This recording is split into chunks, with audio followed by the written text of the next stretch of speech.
There's some weird shit going on. What's up, everybody? It's your friendly neighborhood BJJ podcaster, Rafa Esparza. We've had some knockouts. We've had some back spasms.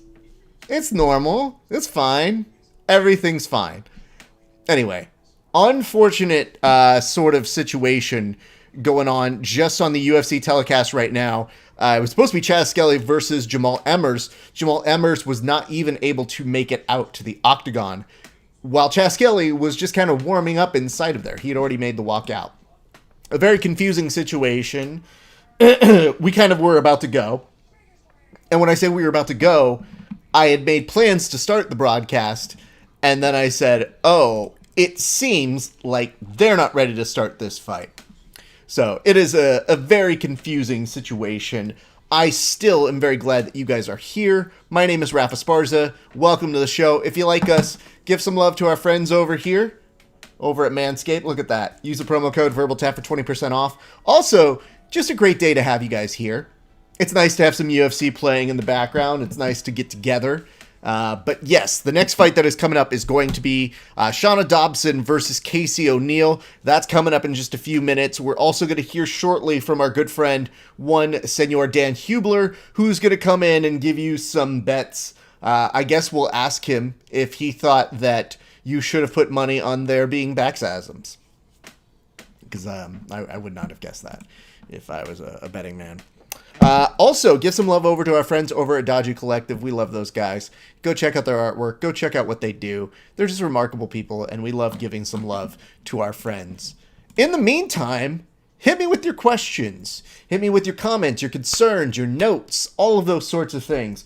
I am also trying to keep an eye out on the submission-only series that is taking place. I don't think they're doing a live broadcast for their main group of folks who are competing today, the upper belts, but I do think there will be a telecast. I don't know that for sure. I got asked very late to commentate that one. Would have loved to have done it, just was not able to today, but we still want to show them some love because we do support grapplers getting back out there. We hope that they're being safe. We hope everybody's doing their thing. Anyway, we're just waiting here for a few seconds. Look at this. Flawless gold. Okay. This is Curtis Blades, who apparently just got engaged. Damn, dude, his face fills a screen. I don't know if you've ever seen the early photos of Curtis, but they're intense. This haircut fits him very nicely. And I know that as a guy with a very particular head, there are certain haircuts that will work better for me than others. So I try not to do the bad ones, because the bad ones, I'll tell you this much, they really show. In any event, very, very pleased. Very happy to see you guys. And yeah, I mean, we could also talk about this earlier in the evening. We did see some good fights. I don't know if you guys saw the knockout by one Zahabi, who, Jesus Christ, man, good win for him. I know that Dan was going to say earlier that this was a must-win for him, and it really was, but it was nice to see him break his two-skid loss streak that he had going on. Plus, we got to see a win from Sergey Spivak with a second-round TKO. I just was catching the tail end of that one before getting ready, but in any event, there has been some good that has happened today. So, we got that happening. We got you here. We got a lot of stuff going on. As always, I want to remind you guys, if you give us a like and a share over on the Facebook, we will give you a toast on air, just like we do the fighters who get finishes within regulation. It's pretty simple. They do well, we give them a toast. We're trying to make it fun for the entire family, the entire show. You name it, that is what we are here for. Plus, of course, you can always get toast by giving something funny in the comment section. It doesn't always happen, but occasionally, sometimes, you know, the good folks here come up with some good yucks, and we do our best to this. Look at this. Joffrey Wakeling starting off by saying, good UFC day to you, Raph. Good UFC day to you as well. It is a pleasure to be here with you. I'm in a good mood. It's so weird how much has happened in just an hour's time. Saw 2 fights already, had one cancel, and they're still being able to run promotional packaging. This, of course, was a UFC that was supposed to feature 15 bouts. 9, 10, 12. And it's going to end up just being 12 fights. So here's what we're going to do. I see a call in the green room, which means it's time to go ahead and run the promotional packaging of our good friend, one Senor Dan Hubler. Better have my money. Bitch better have my money. Pay me what you owe me. Bitch better have my money. Ladies and gentlemen, welcome back to the show, your friend and mine, the betting recourse to my gambling addiction, one Dan Hubler. Dan, how are you doing, sir? Doing pretty good, and if I have given you a gambling addiction, at least you're off to a win already today.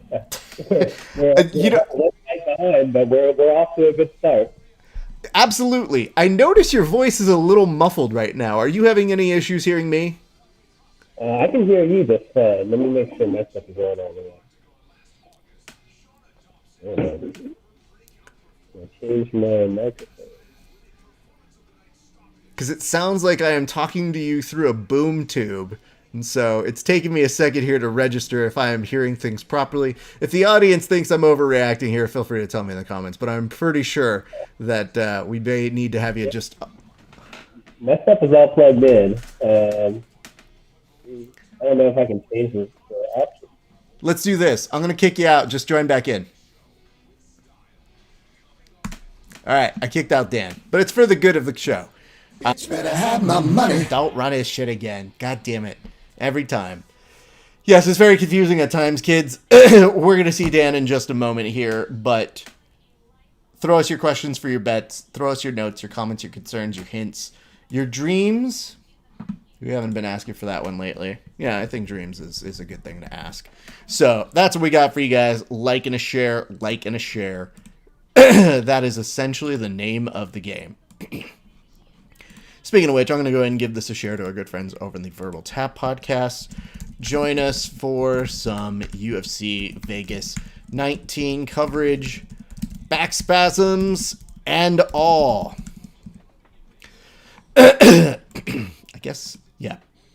I had to do a quick voice check on how you spell spasms, but yes, I see a call back here. Let's go ahead and see if this maybe fixed the audio a little bit. Dan, how are you doing? I lost the headset. Is that working better now? Let me see that again. Do you mind testing that one more time, Dan? Yeah, I turned off my headset. I thought maybe that was messing things up. Yeah, I think that might have been it. Not that you sounded terrible. It's just this sounds much better. Anyway, yeah. Dan, you're right. You did help me today. You got me some right ways to betting. How much of a risk, though, were you really taking in betting on a Zahabi? I mean, he was the underdog. He's on a 2-fight losing streak. I think a lot of people underestimated him, but I think, the position he was in this like must-win fight was actually beneficial for us because, he's going to come into this knowing he's got to win this fight or he's going to have to find a new job. I mean, there's a lot of pressure. And I think on a Zahabi, I think some of the pressure is not so much as a disadvantage as it might be against someone who's, less of a cerebral thinker, someone who's just kind of like a big dumb, like a big dummy, like kind of tough guy is going to go into this fight a lot different than as a hobby would, probably with an entire game plan, a plan A, B, and C, you know what I mean? So I think, the fact that he was the underdog, as soon as I saw the Zahabi with a plus next to his name, I'm like, oh my God, you got to take that fight. You got to take that bet no matter what. And then the more you look into it, it's a layup. It's an easy pick. I mean, I was pleased to see him get the win, and especially the look on his face after he did win, which was, hey, it feels good to win, but Jesus, it feels so much better to break a 2-loss streak, which nobody ever wants to get into. I guess before we get into your picks, how much were you wagering on the outcome of back spasms killing a fight in the middle of the octagon stretch routine? That's funny you ask. I actually did try and throw a few $100s on Skelly live right when they made that announcement. I'm like, oh shit! If somehow they let this fight happen, you gotta bet Skelly live. So I tried to bet. I tried to bet on Skelly. It did not work out, but all the bets were canceled. I knew it was a long shot anyway. I'm like, they're not gonna let this fight happen. But if they let it happen, like you got to get that money in on Skelly. For a production standpoint, all I could laugh at was when you can't show the person because it's not good to show the person in the back hurt harmed. Instead, you show a security guard next to a door, and then that's the shot that you go, well, this is representative of him being here. And all I could think of was, that's a terrible shot, because the poor dude who's a security camera is just kind of like, in there, lots of backspasming. Yep, can't let you in. Sorry. No cameras here. Yeah, I mean, they have tons of B-roll footage they could be playing. They could be talking more about Curtis Blades and his stutter or whatever else for another 10 hours if they wanted to. But yeah, I'm kind of bummed because I did have Skelly on my FanDuel lineup. And the way it works is if they don't fight, you don't get any points. And I had him on all my lineups. So that's just a fight with no points. It kind of sucks. But, I mean, it sucks more for him. I hope he gets his win bonus. He made a very, very succinct message to Dana in the UFC, which I guess is really the time to pull in and do all that sort of a thing and really kind of make your note that you would like to be paid. I just like to think, Michael Bisping said it pretty nicely where he goes, well, he's about to make the easiest paycheck he's ever had in his entire life. Which, well, I mean, he made the walk. I feel like he should get the win bonus. I don't remember the names of the fighters, but you remember that boxer not long ago, and he walked out to the ring, and they all stare down. And as soon as the bell rings, he just fucking ducks out under the ropes. Like, I made my commitment. I made it to the ring. I'm fucking out of here. I mean, he made it to the ring. He needs to get his win. Absolutely, and it does suck in the sense because you don't see this too often when they announce that you've won. And then when you don't see an opponent and they say, well, things happen due to medical reasons, and he just stares at the announcer as to be like, fuck this, and just makes his way out. And I thought, that's about what I would do here. I'm sure he's going to have a lot of resentful feelings, coming off major surgery. And he can't fight, I just had a fucking major surgery. So I'm sure he's pretty upset, in general about going through all of this and not getting, the closure of the fight. All right, just to let you guys know, there is Dobson and O'Neal taking place on our screens. I will keep you up to date on that. Dan is going to start previewing some of his notes, and he already got one right. I just want to point that out to all of you who are tuning in right now. Dan's already in the win column tonight, so I think you want to take his advice going forward. Before we do, I see a note here. It says, maybe it was Vince Russo bringing GTV to the UFC, #creative control. That is such an in-baseball sort of reference for even pro wrestlers. I'm going to go ahead and just advance to the discussion, but let's go ahead and show Dan his setup as it is. Well, bam, Dan, the floor is all yours, sir. All right, so we already kind of talked about the first fight, so I guess we'll move on to Landwehr. I mean, if you guys have seen one of his interviews recently, the guy is great on the mic. I can't decide if he's a face or a heel. He's kind of a little bit of both. But he's kind of like a hillbilly Nick Diaz kind of, he's got the whole, looks like he, one of his relatives a couple generations up might be related or something.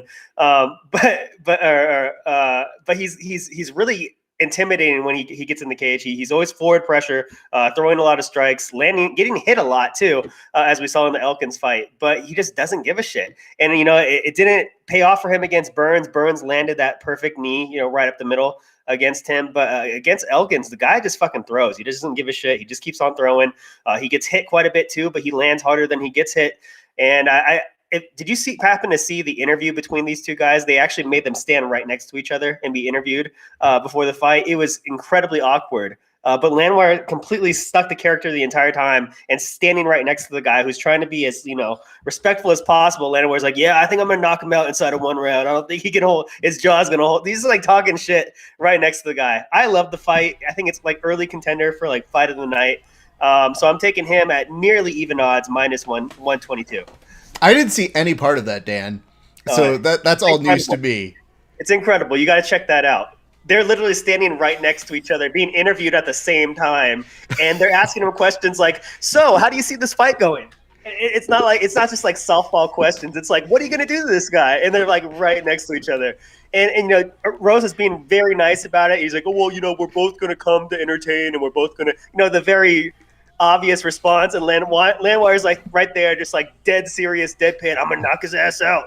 It's gonna take me less than a round. I'm gonna knock him out. His jaw can't hold up. It's amazing. It's amazing. I have a dream, which is that I would love to make all press conferences akin to Rocky III, where Mr. T essentially just says he has one line of dialogue the entire time, and at some point he just interrupts and goes, "Shut up, old man! Shut up, old man!" And like, there was one day where I had just watched that. I saw my dad. I walked into my house and I go, "Shut up, old man!" My dad goes, "Watching Rocky 3, huh?" And I go, "See, this is why I love my dad. This is why I'm your son. Good job, Dad."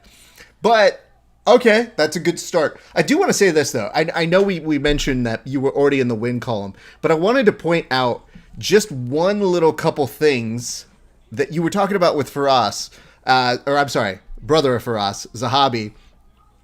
You were mentioning that, obviously it looked good for him, but did you get a feeling yesterday when his opponent missed weight that was also boding well? Did that factor into any part of the equation for you putting money on him?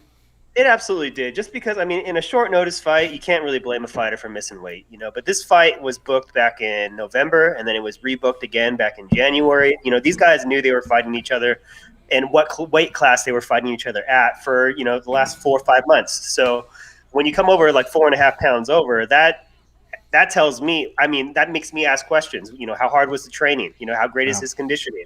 4.5 pounds is nothing to, nothing to ignore. So I feel like, that was kind of a sign as far as, maybe cardio conditioning going to later rounds. This guy might not be able to hold up. And in a fight that close, you got to take the guy with the good odds, and, the odds were on Zahabi. I also appreciate this. Thank you very much, Dane, to shouting out the sponsor for us so that I don't even have to.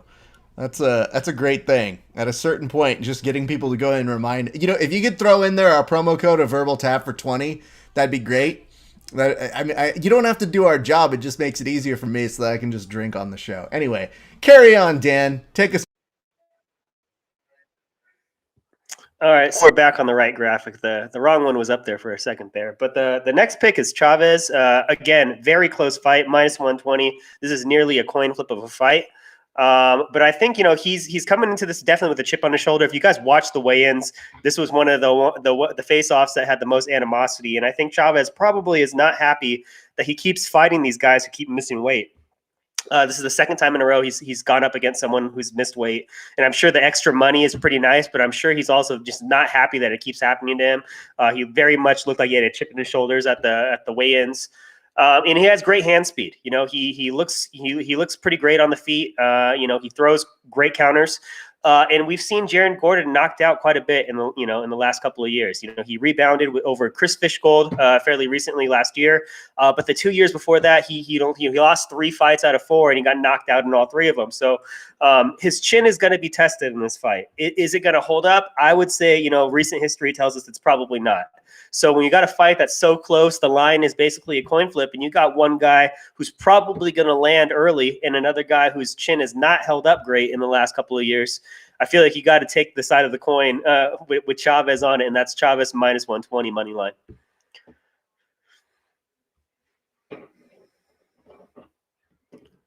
Did I lose your ref? There you are. Sorry, I had to fix on the fly because when you mentioned the other one, I realized very quickly that I did one of these right, but I lazily did not fix the other one so that it looks like that. So that is my fault. I also will tell you this, Dan, you can't leave it to the kids to do the promo for you. The promo code is verbal tap. You get 20 off. That's why I said verbal tap for 20. Learn copy speak, Dane Donovan. If you're going to promo it right. And I've already started drinking, so I really depend on the fans to be able to do the hard work for us. Thank you. And we're back. See, we're so professional. We're still back online. I've got the right graphic up. I was able to fix it on the fly. Nobody even fucking noticed until I brought attention to it. Dan, I guess the question is begged here. Why Curtis Blades? I mean, I feel like this fight, I think all of us know how this fight is supposed to go. I feel like that there's no question about how it's supposed to go. We got, Lewis here, who's not great with wrestling. We got a guy who's dominant at wrestling with the most, takedowns UFC heavyweight history, and he has not been shy about letting people know, like, I am a fucking responsible family man. I'm not going to go in there and get brain damage just for your entertainment. I'm going to win the fight in the best way I possibly can, and that's going to involve wrestling. He's been pretty honest and straight up about the fact that he's going to use his best skill set. Lewis, I think, he always has that puncher's chance. He's always going to be a guy where you can't really bet the house against him because he could always knock someone out in any second. But when we look at the probability of outcomes in this fight, what's most likely to happen? It's going to go the way that we think it's going to go. Curtis Blaydes is going to get a takedown eventually. Curtis Blaydes is going to put his weight on Lewis. He's going to wear him out. Is Lewis going to be able to land that one miracle shot, at some point in the fight? Possibly, but it's probably not going to happen. And so when we look at the money line on Curtis Blaydes, which is somewhere around like minus 450, which just means you're betting on him straight up to win, it's pretty ridiculously high for good reason. But I think if you're going to bet on Curtis Blaydes, he doesn't win a close, eked out fight where both guys are landing. It's not going to be that kind of fight. If Curtis Blaydes is going to win, it's going to be just like we imagine it. He's going to dominate with his wrestling. He's going to smother Lewis, wear him out, maybe get a late stoppage with some ground and pound. But I mean, that's the way he wins. So if you think Curtis Blaydes is going to win, you got to give up the points on him, get the better line. So I'm taking Curtis Blaydes minus 5.5 points at minus 255. Not to interrupt you here, but I do want to bring this up, and thank you, Dane. You did say fix from that last one. Promo code Verbal Tap. Nope, you did got it. No, I'm just kidding. You got it right here. Verbal Tap. 420, and I think you even wrote in the comment section, save that cash. But I do want to update everybody right now. This is a very interesting fight. At this juncture, at about the 150 mark, we have seen an onslaught from O'Neal, who has been in control, and yet we've seen Dobson kind of somehow manage to stay within the fight. However, she is showing signs of maybe being able to get out of this mount position, transition-ish area. But just looking at how it looks like the ref has pondered stopping this a couple times. It's just the movement of Dobson has stopped him a couple times, but he's close. And yes, we do get a stoppage right there in the second. And O'Neal is distraught with emotion. We will talk a little bit about that in a second. Okay, Dan, a few questions from the fans. First and foremost, are you overlooking the balls is hot factor, though? Yeah, I mean, I think win or lose, though, that interview is going to be pretty amazing, no matter what. So I feel like he'll definitely give us a soundbite whether or not he gets destroyed on the ground in this fight or not. So I'm looking forward to it either way. Okay. Do you think that, and again, I'm only going off of narratives here, do you think that the engagement of Curtis Blaydes will play a factor in having his mind preoccupied? Do you think he's going to be too busy thinking about the venue or about the flowers or about the groomsman gift that he can't figure out how to win this fight tonight? I mean, if he's busy thinking about his wedding venue, Lewis is busy thinking about the Popeyes menu. So it evens out both ways. They both got other shit on their mind. So no, I don't think it's a factor. I enjoy the fact that when the UFC has nothing to do and say they get a back spasm ending to a fight, they go, roll the package with his fiance. Is that all we got? Like, just play that shit. And they're like, that tells us nothing. However, I think this is an interesting fight in this regard. Derek Lewis is just a hard person to match up, period. Because there is a one dimension that is still powerful enough to say, okay, we should be weary of that. But Curtis Blaydes coming out early this week and saying, I don't give a fuck what Dana White says. I will wrestle fuck the shit out of him just so that I can go home. Do you at all think that is some gamesmanship for him to just maybe give away a false plan? Not at all. Not at all. I mean, I think it's to his detriment to keep it standing for quite a long time. I mean, he's definitely improved standing up. He's thrown some great combos, especially against Junior Dos Santos. But I think he's not an idiot. Here's this guy who's he's college educated. He's pretty cerebral about his fighting, and he knows he has a family. He knows he has a future, and he knows he wants to be able to talk to his kids when he's fucking a grown into old age. So I feel like he's being very honest and saying he's going to use what he needs to win and get that extra $100,000 win bonus. You'd be an idiot to throw away, a shot at an extra $100,000 because you want to be more exciting. And I don't think he's an idiot. So I think, a lot of people will do a lot of crazy shit for $100,000. And I think wrestling is probably the least of them for most people. All right. Having said that, Dan, we've lost a few fights here tonight, but there was one in particular that I was waiting to talk to specifically you about, which is our love of salmon. So, just from a betting standpoint, if I were to have salmon right now, how much overweight would that put me? Follow-up question, how much salmon do you need to eat so that you miss not only one weight class, but two?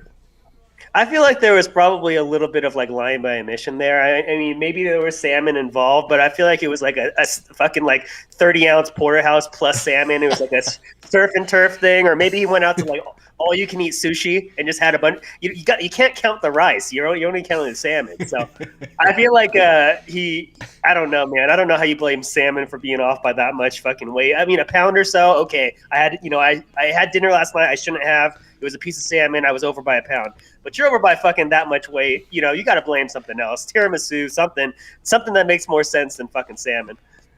I just had people who were messaging me being like, how are you going to miss that much weight off of salmon? And I go, well, he never said how much salmon he was eating. We all just assume salmon's a good food to have in moderation. That dude could have been me at the Sushi by Jin outside of here in Studio City, where I have been known to put away enough sushi that they say, you're done here. We're closed now. Yeah, and I mean, if you saw the guy on the scale too, you got to ask yourself, where's he going to lose another 11, 12 pounds? Yeah. Like, if you looked at that guy on the scale, like, this is fucking ridiculous. There's no reason that they should have to push themselves that fucking hard to cut weight. It's crazy. They need hydration testing. They need something so that people aren't cutting in all these extreme ways, or someone's going to fucking die. It's going to happen eventually.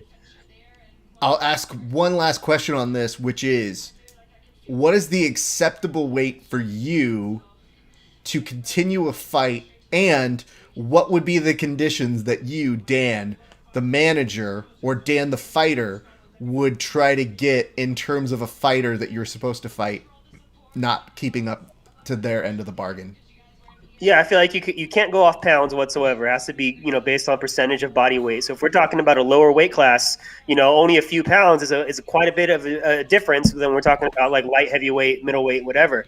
Right. So it has to be a percentage of body weight. If you're more than 5% over the body weight of your opponent, that's a pretty considerable advantage at that point. So I think when you go into that 5% body weight over to 10% body weight over, it does has to increase, and I think it does need to go up. I mean, I feel like a lot of these guys will miss weight, and like 20%, okay, whatever, I'm gonna get my win bonus, whatever, it's not a big deal. But I feel like if it was closer to half, 40%, 50%, I feel like a lot more guys would either not take the fight at that contracted weight or try harder to make the weight. But either way, the whole fucking system is broken. They need to change the way they're doing things because it just doesn't work.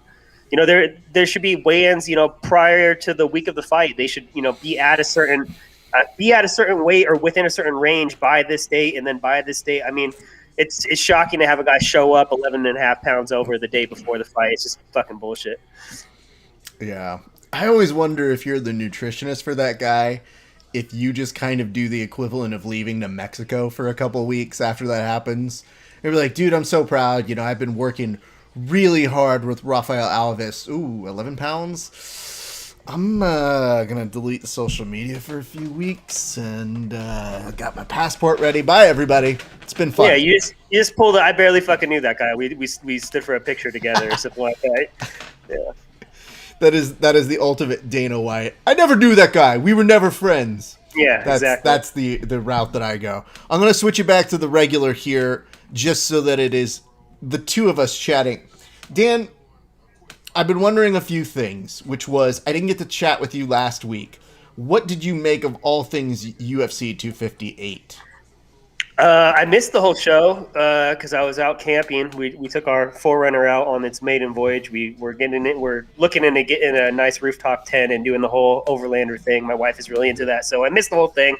But I watched the highlights when I got back. I still have to watch the whole event. That's something on my to-do list. But based on what I saw, it looked like he had an amazing main event. I had Burns early, and I thought Burns was going to win that fight. I thought he was going to find success with his left hand.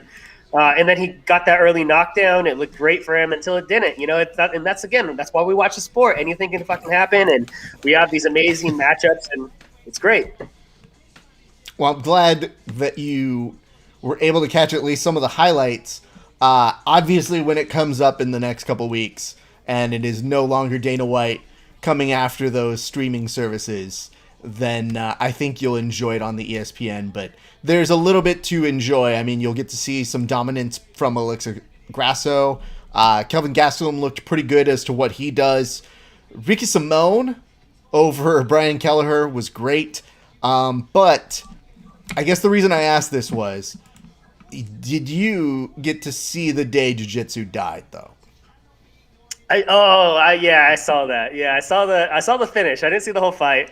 But it's not an outcome that's outside the realm of possibility. I feel like a lot of people were just so shocked by it happening. But I mean, if you saw his first fight, he gassed out really fucking fast too. And so when you see a guy who's like all fucking muscles, like they're gonna gas out at some point. So being surprised that he got submitted, like, yeah, okay, that's fair. I can't believe he got submitted.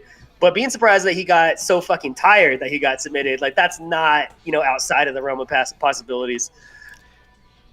I still feel the weirdest statistic to get is the first UFC fight submission for an ADCC medalist, which made me think, because all I could really rationale was, it has to have happened before, right? Somebody had to have fought another ADCC medalist. No? It's Adolfo to a purple belt with one stripe? Okay, well, fun story, everybody. I'm glad we're all here for this. Yeah, and I mean, but it also speaks to where jiu-jitsu's at in 2020. I mean, belts don't really mean shit, man. You got these fucking 16-year-old blue belts who've been training for 10 years, and they're just fucking destroying grown men and shit. Belts don't fucking matter at this point. If it's 2020 and you've been training as a professional in some aspect of the sport, you're gonna know your P's and Q's. You're gonna be able to be competitive with pretty much anybody at some level. Completely shocking that I mean, it's like when you see those little yellow belt kids and they go into a tournament and they fuck up all the black belts and shit. I mean, it's not that big of a deal nowadays as it would have been back in the 90s, Yeah, no, I agree with you. Last question that I'm going to ask for tonight, which is, I know you always tell us what to bet on, and sometimes there are still fights on the card that necessarily you don't feel are good odds.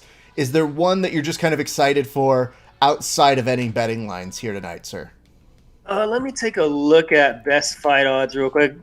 Just quick shout out to bestfightodds.com. You can actually look at all the different lines on all the different sports books. So if you use a bunch of them, it's nice to find which one offers the best line. Obviously, you have to consider things like payout time and stuff like that, but it's nice to kind of take a look at what's out there. I do like the Tom Aspinall fight. I'm looking forward to finding out if he's the real deal. Andre's looked pretty good, recently. He hasn't looked great, but he's had some pretty mixed results, and he's obviously always someone who's going to be very dangerous. So looking forward to seeing if Tom is the real deal, if he is who we all think he's going to be. So that's pretty exciting. I think that the Rosa Minner fight's going to be very close also. I think that's going to be pretty exciting.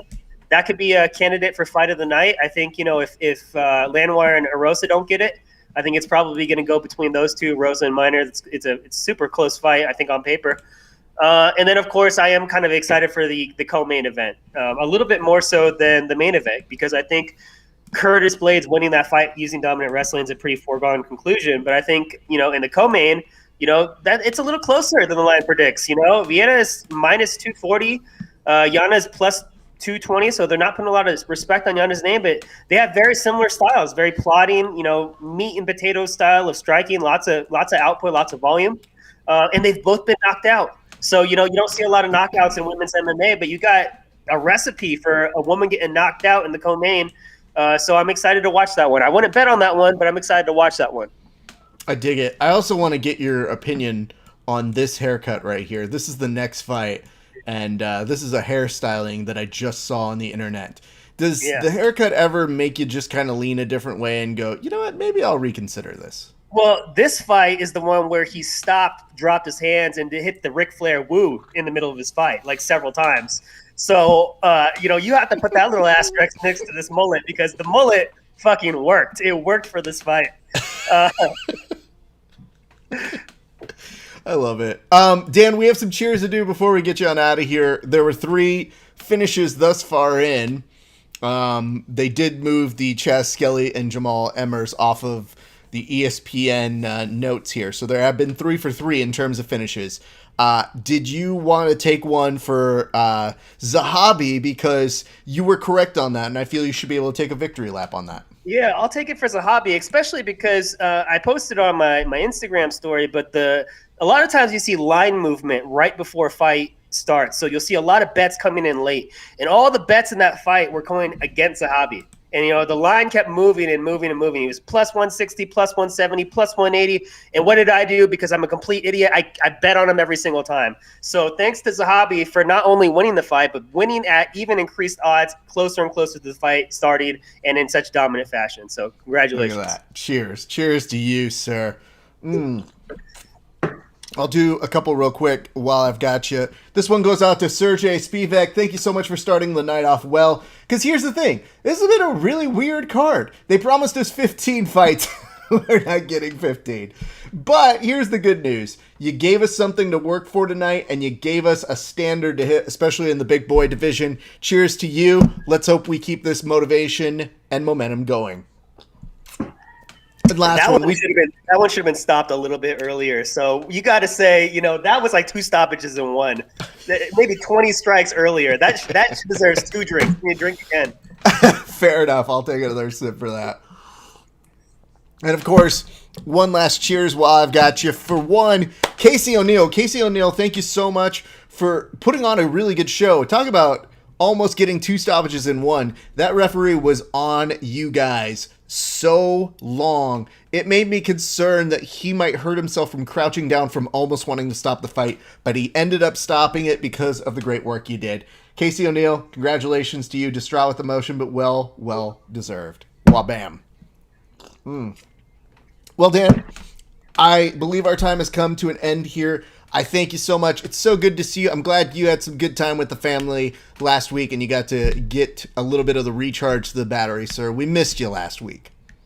Yeah, I'm glad to be back, and let's look forward to a couple more wins tonight. We'll start off strong and end strong. Absolutely. We'll keep your graphic up, and I'm sure I'll probably see you in some form if you are correct at some point. Yeah, or not. I'll have something to say about it. No, my favorite appearance at any given point on the Instagram version of this show is always when you show up just to be like, oh, I just turned my Instagram on. Did I get that right? And then you leave, and then everybody takes a moment where they go, wow, Dan's very good at this. And I was like, he's not here anymore. He's gone now. But either way, Dan, much appreciation to you, bud. You have a great rest of your night, man. You too. Thanks, guys. All right, peace. Dan Hubler, everybody. All right, we turn the action back to your host, back to your dear friend, Rafa Esparza. It is great to see you. Christopher James Velez, I see you, bro. I hear you. I see your note. Thank you very much. Yo to you, too. I'm going to go ahead and put back on the decal that lets you know what event it is, so that way we make this an official shindig. Wabam. As you know, you are joining us here on a Fight Companion for Grappling Hour. And yes, it does seem like they are still finding out more about the Jamal Emmers situation. The next fight coming up is going to be one Nate Landwehr and Julian Erosa. So we're going to do that. But as a little extra bonus, we're also going to be going live on our Instagram in just a few moments. In the meantime, hit me with your questions. I'm more than happy to answer all of your questions, all of your hopes, all of your dreams and aspirations. Oh, shit. Hold on. I do have an update on Emmers. It says, Emmers has been released to return to his hotel per the UFC. No hospital trip needed. That is good to hear. Okay. So it's just really awkwardly timed back spasms. Anyway, wow. It is very strange how all of that took place in just a few seconds, but there you have it. Anyway, kids, tell me what you're feeling. Tell me how you're enjoying today. Do you have a particular favorite moment of the show thus far in? If so, let us know what that is. If not, nobody's mad at you. It is what it is. And yes, it does look like on the submissions on the shore, the submission only series, you got Flava Flav, aka Flava Flav, who is in the Pro Division Finals, and one of the Rosas who went against one of my good friends at the last submission only series. So that kid is a monster, dude. Consistently making it into the finals. Much love for him. I will keep you posted on if they do the lower divisions with the stream that is live. We'll keep our eyes on that one as that event goes on. In the meantime, I'm going to get this ready to go on the Instagrams. Love you guys. Hope you guys are having a great day. And, yep, dude, that guy's mullet is so powerful. Good for him. I always wonder how one gets a mullet to be that powerful. And then I realize I'm just never going to have that kind of a mullet. And I am okay with that information in my life. I also think my wife is as well, if we're probably being honest. I think she's probably like, you don't need any of that in your life. Womp womp. Here we go. In the blue trunks, you have the power mullet, one Landwehr, and then in the black trunks with the red little highlight on them, you have Erosa. That is what I've got for you guys. And it says, from Dag Third IK, do you do jiu-jitsu? I do, but not, well.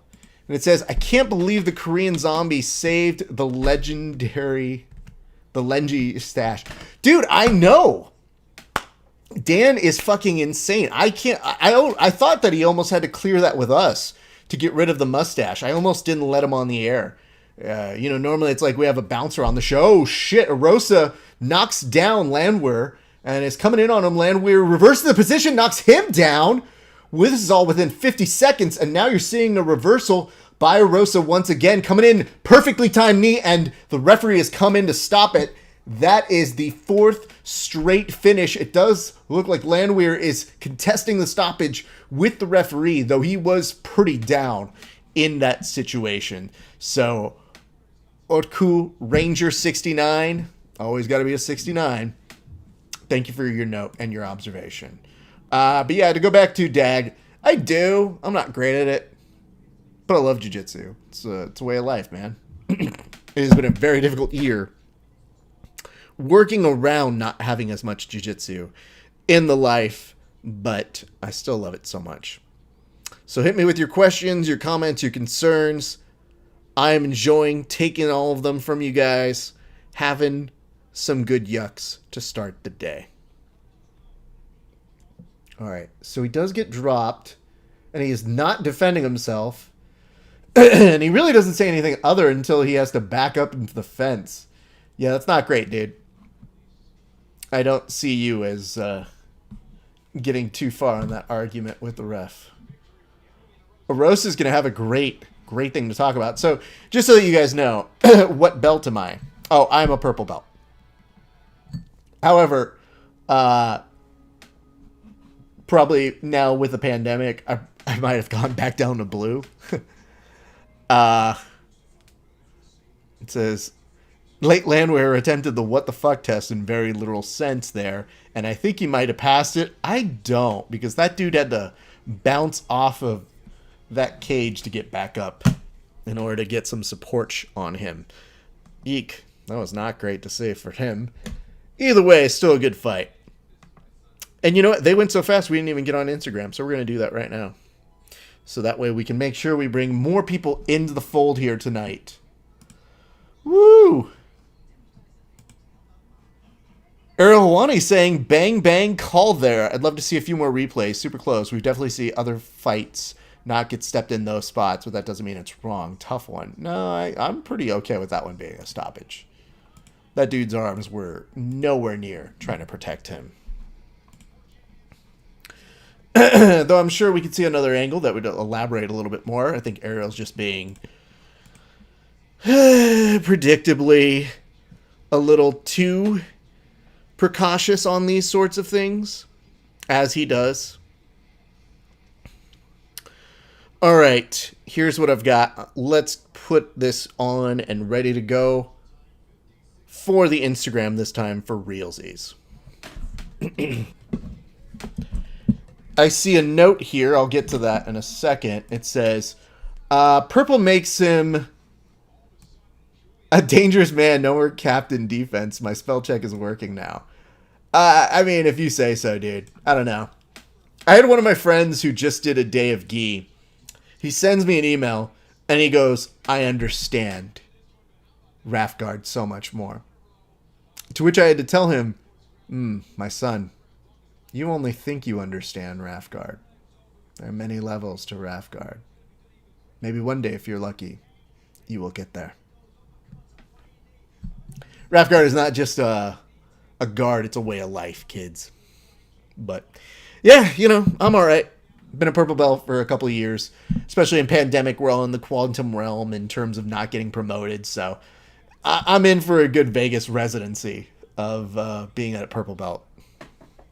So let's see here. Let's put on UFC Vegas. Let me see the other angle on this knockout. Hands are down. I mean, it's quick.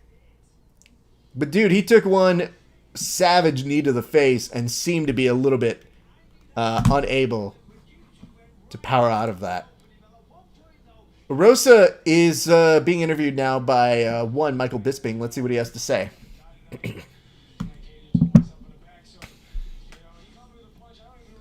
Rosa's saying he got me with a punch, but I don't even remember it. And he said you just got to keep pushing forward. And Bisping is saying as short as it was, there was a lot of action in that one. And he said he was watching his opponent lose to Herbert Burns, but that he was pushing the action on that one. And says, just tries to be the rock that they break themselves on. That's an interesting call. Finds a chin, staggers him down in the clip. Kind of bats him on the back of the head, but then finds a couple of these uppercuts over on the side of the face, followed by one knee where he is, I don't see any problem with calling that one, because that dude's head is no bueno. Eek. Christopher James Velez says, hey, Raph, got my setup now. Awesome. Thank you. Happy to hear that, my friend. So we have to do a cheers for Arosa. We will take care of that in just a moment. UFC Vegas 19. Oh god, they're going to run another preliminary package. Prelims. It says Chaz Skelly is apparently not discouraged because he's already on press row by his awkward fight cancellation. Showed off his pipes backstage. Uh-oh. Oh, he was singing Tenacious D, apparently.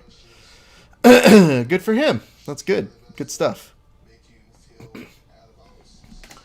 All right, let's turn the voice down on that. Let's get back to business. Adding the title there. Doing this right now. I should probably cut a quick story, though. Damn it. One last thing. Hey, what's up, everybody? It's your friendly neighborhood BJJ podcast for Raph Esparza. We are going on air right now. We're going to be doing a live fight companion for UFC Vegas 19. And yes, I've suffered from some back spasms, but I'm still going to make it to this event. Hope to see you there. So. Wabam. Confirmed and shared. That's how you cut a quick promo there, kids. Get the kids rolling. Get the kids excited to see this event.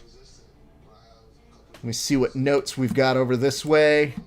I got a note here from Christopher James Velez that says that was a great finish. It absolutely was. Do you agree that it was a finish, though? Because I get the feeling we're going to hear from Mullet Man saying he felt like he was still in it. and he may use the other fights have gone on longer defense. If I'm guessing. And I actually am on that one. Because it is hard to say. All right. They're talking about a speech impediment. That's great. That's the beautiful thing about being a UFC fighter. If you have a speech impediment, you also have the perfect skills to beat up people who are trying to make fun of you. So that's why every time I see somebody like that, I was like, you might have gotten bullied. But I also dare someone to try it for too long. So, just saying. Welcome here, and it says, I would be curious to look at how many fights that ref stopped. Nah, it doesn't even matter to me. I'm sure we could probably find some sort of look into that. But at a certain point, just even taking that one case by case, I'm good with what we saw there. All right, we go now to the Instagram. Checking connection. Hey, what's up, everybody? It is your friendly neighborhood BJJ podcaster, Rafa Esparza. We are here all night for UFC Vegas 19. That's right, we've already seen 4 straight finishes. I don't think we count the 5th because somebody couldn't make it to the octagon because of back spasms. Not the important issue here. We're eating salmon tonight. We're enjoying you guys on all the main Grappling Hour channels. And yes, you folks who are watching here with us on Instagram. It is a pleasure to be here with you. My name is Rafa Esparza. I host many shows, the 2 of which you probably know are going to be 1 Grappling Hour and 1 Verbal Tap. What's up, Peerless Jiu-Jitsu? What is up, Orthox? Pleasure to have y'all joining us. And it says, ref's decision is final. Absolutely. I can't contest that stoppage, and I'm not about to. It is a great evening.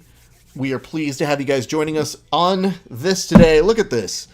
Speak of the devil himself. The man who decided to go and betray his no-gi beginnings and find a gi class, joining us right now to tell us about the truth. He's here to preach. Tell y'all he has forsaken the no-gi. What's up, C. Duenas Jr.? Happy to have you all here. The man who says he understands Rafgard, but can you ever truly understand Rafgard? The answer is no. Rafgard is an enigma. What's up, Alma? Oh shit, indeed. What is up, ANSTS? I never know how to pronounce your thing, so I just say that. Always nude is not the way. I'm not gonna roll with you now. I think we're good. No pajamas here. Good for you. What's up, Demina07? It's Mercedes, not Steven, in case I talk shit. Don't get it fucked up. Oh, I know who this is. In fact, Steven's so quiet, you wouldn't even know. Like, it wouldn't even tell you that he signed on. That's how ghost-like Steven Martinez is, with all due respect. No, you're good. I like that shit. Anders saying you're doing it Spartan style. I don't know, man. I just always feel like we refer to the no rash guard as ADCC style. And I felt like this would be the perfect time to burn the people in Texas by being like, oh man, it's so hot. I just took off my rash guard. It's a shame. Some people are cold. Ugh, I wonder what that must feel like. Good thing they train gi there. Kidding. We hope all of our friends over in Texas are good. We're going to just do some jokes because we're here for a while. And it says, I'm waiting for the Danaher YouTube ad on the Raf Guard. I'd love to see Danaher try to do an examination of my game. For far too long, this menace has been a problem within all of Jiu-Jitsu. I'm here to give you advice as to how you can break Raf Guard. It's surprisingly simple, but also incredibly hard. In this 29-part series, we will systematically decompartmentalize Raf Guard. Danaher impression, we did it. Korean Zombie came in and said, well, I knew Nate would drop Julian, just didn't know how Julian would get right up and drop Nate. That's a tough one. Why are they playing the speech impediment sob story? I mean, what else are they going to do? They've ran the other thing about him, which is that he got engaged. That's, it's not that great. We're very happy for them. I see here it says online seminar soon, I hope. Yeah, I would rather do a WWE BJJ seminar, and I have been asked to teach classes and do seminars on that. That's a real thing. And I keep telling people, I feel that's when it goes too far. Not to say I won't, but it's something. He ignores 100% of the raft guard. Absolutely. Yes, we love Texas. Take off your shirt and put on a rash guard. I mean, that's the whole thing is other people have very different styles. They have to make sure that they're very, very clear about which one they're going to do. Some people prefer it. Some people do not. I think if you fight MMA, you kind of have to train doing it both ways. It says, Blade seems way cooler than that. Hair design is better story. I mean, looking at his old hair versus what it is now, he's come a far, far way. I like that Mercedes is in here making sure she supports the Dan Hubler in all of his endeavors. I will give the ESPN crew this. That desk setup for the UFC looks really awesome. I don't know that we even deserve that as a sport, as a team.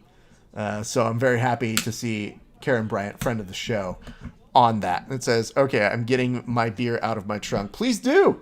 We cheers along with everybody who gets fight finishes here on the broadcast and those who give us a share over on Facebook. Those are the people that we give cheers to on the show. And the drink of today is Faction Mackinac Peach. Look at that. And they said, hey, Raph, are you a Seinfeld fan? And I said, sure. I enjoy the comedy. And they said, well, you're going to enjoy this one. It is Mackinac Peach American IPA, hops Amarillo Cascade, and it's got a little bit of peach puree. And it's 6.6, brewed and canned by Faction Brewing. It is delicious. So I highly recommend it. This was given to me by my good friends over at Hop Merchants. Much love to them. And yes, it says right here, I would pay for a RAF seminar. With your ability to do impressions, we would get like 20 for the price of one. That's true. I've talked about a way that I would do seminars, though. I don't want to give that up for the day that I am able to make that happen, but I think I have a very different way of doing it if I was to really do it. Nice little thing. It says, deal online seminar. Jesus. You'd have Nate, Henner, GSP, and Yoel. Yeah, I could go out and come back each time as a different character. We do have to do a cheers. I'll get to that in a second. Alma, appreciate you. Anders saying Rashad has braids. He does, dude, and I think he pulls that shit off really well. I wasn't sure I was going to look with braids, but when he showed up, I said, okay, I see you there, Rashad. Now that you're really not fighting, bro, like, that's a good look for you, man. Because, sometimes when you fight, you don't have the time to test that shit out. But I think he pulls it off. All right. I'm seeing some notes. I'm going to take a few of these questions, comments, concerns. I'm going to give a couple more shares over on the Facebooks. But yes, we do have some shares that I do have to give toasts to. So why don't I go ahead and start with the first people who were sharing this program to begin with. And then I will double back and take care of the folks who just got a fight finish, and that includes one, Julian Arosa. Okay. So here we go. This toast is going on out to Julian Arosa. Hey, Arosa, remember that time that you kind of spooked all of us when you were taking hits, but then you still came out with not only one savage knockdown, but then a savage knee? Congrats to you, man. That was an awesome fight to see. It was only about a minute long, but there was so much in it that we have so much appreciation for it. Cheers to you. Ah, look at this. Seeing some friends show up. What's up, Slovey? What's up, Laker fan 90717? What's up, BJJ Uniform? Glad to have you showing up, joining us. A nice way to remind it. What's up, Drew Jitsu? Hopefully you all are having a great night. We are here for a long haul. We have seen 4 out of 4 fights with finishes, all TKOs, and this is a hobby one, definitely a highlight for me. We saw Spivak get almost 3 knockouts at that point. So we are enjoying ourselves here today. And we're also keeping an eye out for our friends over at the Submission Only series. I was not able to commentate this one. I do enjoy them. It just didn't work out on the timing, but I look forward to commentating another one in the future. What's up, BJJ Uniform 12? Are you a Dear Sir or Madam page? Curious. It's very odd that we get Dear Sir or Madam pages coming into this. What's up, Potts Reborn? Potts Reborn of the infamous web pages on the internet that tells you all the memes, that makes you chuckle, that makes you ha-ha or LOL. So look out for him. Always good to see our brethren here, not only adept at knowing the jiu-jitsu, but also very adept at knowing the wrestling. Speaks both languages. He's one of those who shows up to compete in the jiu-jitsu while also wearing singlets. Because that's what he does. Drew, I see the note here, Sup Hoffa. Hope everything is going well. Give some love to our friends over at 10th Planet Marietta. If you haven't gone, you should go. Check it out. Tell them we sent you. Or not. I just would rather you guys go get some good training. Drew is a friend of the show. It's always great to see him hanging around. I see Z Sanger. That is a name. Do you go by Z. Sanger? Is it Zach? Because if it's not Zach, I don't know what that is. Peerless Jiu-Jitsu saying, see you next week. Is that the Drew or is that the me? Because I am very far. When do I see you? Would be news to me, though Mercedes is a beloved member of the Verbal Tap family as well. John Castaneda about to make the walkout in just a second. He is taking on Eddie Wineland. That fight is coming up after a break. What is up, TBJJ Esquire? Pleasure to see you in the chat. It says, I'll see you in 3 weeks. Oh. OG. Absolutely. All right, kids, I got a few minutes for some questions, so throw them at me. It seems the UFC will come back after the break with a commercial series of fights coming up next. But we do need to do a couple 10th Planet next week. You're going to head over to them. That's awesome. I am glad to hear that shit. Oh, shit! I just saw your note here, Mercedes. Cheers to you. That is what's up. Ugh, I love it. So let me show you how this works. We just did a toast for Erosa, who got a finish. But we also do toasts on the show to those who give us likes and shares on our Facebook or who subscribe to the Grappling Hour YouTube page. So I saw here a little bit earlier tonight that we had, according to Woods, friend of the show, one Adam Woods, giving us a share over on the Twitter. So we'll take that. I will cheers over to you. This cheers goes on out to friend of the show, one Adam Woods.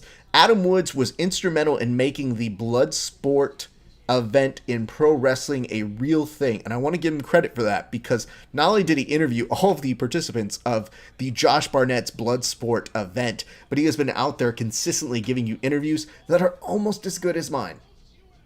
Like, here's me, and here's him. But, like, all things considered, most other people are, like, down here. They're in the garbage section. So cheers to you, Woods. Much love to you, bro. Hope you enjoyed Bloodsport. I still haven't seen it. I will. I'll get around to it at some point. Now, see, here's the thing. Adam actually did something. He was one of the first people we did this for, which is that he started sharing them on both Facebook and on our Twitter, which means he actually gets 2 toasts. We'll get to the second toast in a little bit. I'm also going to give a toast on out to, hold up, let's see who was the next person in line here. I think this one is going on out, if I recall correctly, 2, 1. Dane Donovan. Yo, Dane Donovan. This cheers goes on out to you, fam.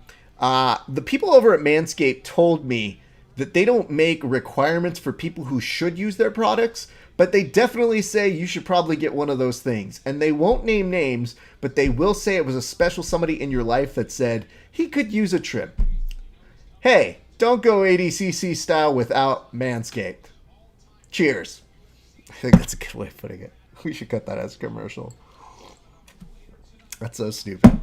We have more toasts to do. We're going to break those up a little bit later, but we appreciate y'all for being here. It does look like Wineland and Castaneda should be making their walkouts in just a second here. Appreciate y'all for tuning in. And I love that. You guys have been giving us great prompts. We've been sharing some of the clips that come from the show now, and I'm feeling it, man. We've gotten some really good buzz coming.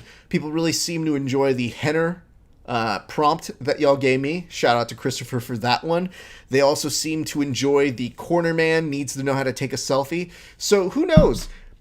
If you guys give me the right prompts, you might be immortalized in internet vague viral things. Holy shit, I forgot how long Wineland has been fighting. There's a moment when you see Wineland and you think he can't still be fighting, right? It's got to be a new Wineland, like a cousin or like Zahabi's bro that's coming in. Nope, same Wineland. Same crazy mustache. I am very interested to see how many fights this has been for one Eddie Wineland. What is up? Worth 1,000 words. And it says, you came a long way, my brother, along the way you put in so much work. I've watched you. I've seen you grow. I've seen you swear. I've seen hours of film and photos. Oh, thank you so much. I appreciate that. I just try to be good to the community that's been very good to me. You got this. Amen. Appreciate you. Thank you so much. Cheers to you, Mercedes. Much love. You know, the community is so easy to cover when you have great people that you get to interact with. I very much miss that. And good news, everybody. The submission only series is going live right now. This is for the lower class belts. So we will keep an eye out on this. And I'll give some love and some appreciation to the lower belts. I had the honor of commentating the last one. And was not able to do this one, but I will be in the comment section. Let's go. Glad to see everybody here. Yep. Well, bam. I see Mistori, Peanut, Brittany Jelly. It's actually a pretty good name. Credit to you. I may not know every one of their names on this broadcast for the submission, or it says Sin City Submission Series live stream, but should say submission only series. So I'll have to talk to them about their branding a little bit, but I'll give them a plug over on the Facebooks. So we're watching that one. What is up? Han Diggs Rolls. Glad you can make it out to watching the event with us. I'm actually going to put this in the chat section on our broadcast on the Facebook, so that if you guys want to play along and watch along, you can do that one. And it says LM Brittany Jelly. Well, I love it. Yeah, I mean, you know, because it plays on that you could be peanut butter and jealous sort of a thing. I love that. I think that's dope. So we did the Dane Donovan cheers. I got to remember to do another one. Ooh, there's a nice triangle here. Woo! Triangle armbar for the kid. I can't tell if that's a Rosas who gets that over. Is that Nate? Dude, I love Nate. Nate's good people, man. Cheers on that. You have over on this broadcast one Johnny Ho, who's serving as the referee out this one, and they are out in Huntington Beach today. What's the Facebook link? Are you talking about my show or the Sin City or Submission Only series? Because if it's the Submission Only series, I can just kind of give you an idea of where that is. You just won't be able to really go to it. Because that's like a weird thing. See what it says right there? I am going to paste that one into the Facebook, though. But if you're looking for our show, we are Grappling Hour on Facebook. What's up, B Cruz? The sub-series, yes. I'm going to put that in our Facebook at Grappling Hour. There is a second Rosas, it appears, and now I've just put that in the chat. And I'm going to go ahead and put this on. I can't really... Yeah, I can favorite that one.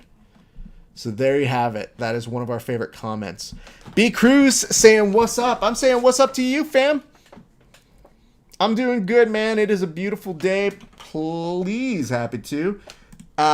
So Casey says, didn't mean TH. What the fuck does that mean, Casey? All right. I see this. If you say didn't mean that, did you give us an angry emoji? Did you give us a shitty one? Because you better give us a good one. All right, this one's with Raul Rosas, apparently. And it says this is a submission-only competition. It is. Sub-only. It says, how do I tag our BJJ community? That's a good one. I don't really know.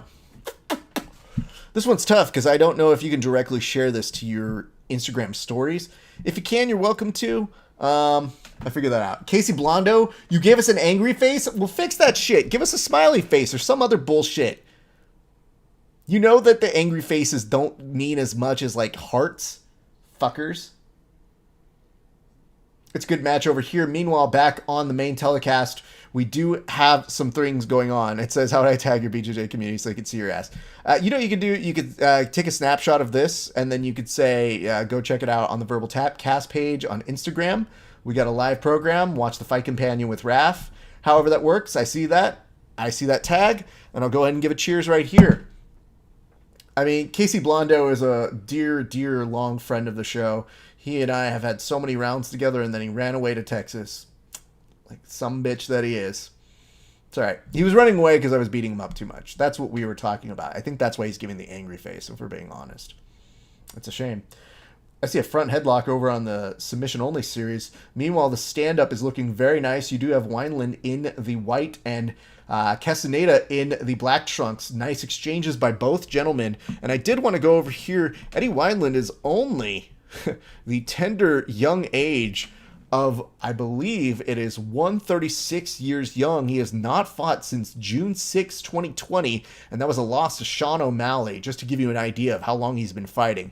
His record is currently 24-14-1. His very first fight, if you go all the way to the bottom of the Wikipedia section, dates back to April 12th, 2003, which is insane. Meanwhile, in the Sin City Submission Series or the Submission Only Series, there is a choke that is going on right now, and it does look like Rosas has an arm trapped, and he is in trouble there. Meanwhile, Wineland pressing forward, great hands there. Castaneda, a little bit decent movement. You do see a little bit of the bloodied up nose of Wineland. Castaneda goes to run in, tries to clinch up for a split second, goes for a knee, doesn't really land it. Meanwhile, back over here, what is up, Sambo Slice? So much love to you. Hope you're doing well. Nice switch and variances of kicks here by Castaneda, trying to keep his distance. He does not want to let Wineland on the inside right now just yet. As we will remind you, Wineland in the white trunks, Castaneda in the black trunks. Meanwhile, Rosas is still fighting a 2-on-1 in his particular situation going on right now. And it says F. I don't know what F means, Casey, but sure. What's up, indie jiu-jitsu? Indie jiu-jitsu, is that like indie wrestling? Where you guys judge the people who are professional wrestlers? And it's like, man, that professional jiu-jitsu person used to be cool, but they left the indie scene, man. They're not cool anymore. Enjoying this drink so much. Having a blast with it. Meanwhile, ooh, you're seeing Castaneda try to lift up a little bit more of these kicks, and at one point, he does connect with a beautiful left hand right there. Now he's starting to switch it up. I think he's feeling a little bit more confident. There's 3 minutes that have gone by in this first round for him. Meanwhile, on the submission-only series, you do see some great attacks over here on Rosas. He has been stuck in this body triangle, so they do go to EBI overtime if they exceed that. That kid is a very, very tough kid. I've seen him do incredible things as well. Meanwhile, back on the fight on the UFC, we are seeing still 135 left to go, and you're seeing Wineland try to stalk him down. Ooh, beautiful knockdown as he catches one of Castaneda's kicks, and now we're at a point where Castaneda is trying to get some up kicks to see if maybe he can create a little bit of distance. Wineland not taking the bait, being very cautious, tries to load up, does not hit him, actually connects with the canvas. Back on the Sin City Submission Series, you are seeing continuous movement by Rosas, staying in this body triangle and just eating it out. It's a tough gig to be in. Glad you guys are all joining us. We'll get to some cheers. As a reminder, if you give us a like and a share over on your Facebook, we give you a toast on air live. We are watching UFC Vegas 19 as well as the submission only series, which is actually categorized on the YouTube page as the Sin City Submission Series, which was their old name. I don't even know if they know they fucked up on that one, but we won't let them live that one down. I'm going to go ahead and put this one over on the Verbal Tap cast page, and they do make it to the end of regulation time over for this. I see a note here from Christopher James Velez that says, finish. And we do get a finish, yes, and a wow. A finish over by Castaneda over on Wineland. Wineland contesting it, but kind of accepting his fate. At the least, a little bit better than Arosa. So, what a great moment. And yes, a finish does mean that we will be doing a toast in just a few seconds. So, do not give up on that one. B. Cruz, how is everything hanging out where you are, sir? Woo! Oh, these combinations look good. And you do see Wineland going south, not protecting himself in time. That was a beautiful strike and movement. Jesus Christ. You know, I could kind of see a little bit of how Castaneda was able to get some good movement. It does look like he was holding it off. But I didn't even know that it would be that well done. They are currently attending to Wineland's face, a cut above the eye. And they're the one now taking care of him. So that will actually drop Wineland down to what I last saw was 24-15 with one no contest. And I'm just curious what that no contest is, because it has been a while. It was a draw all the way back in the day of 2003 in May at the Shoto Midwest Fighting that he had that. All good, enjoying the fights and my weekend. Good for you, my man.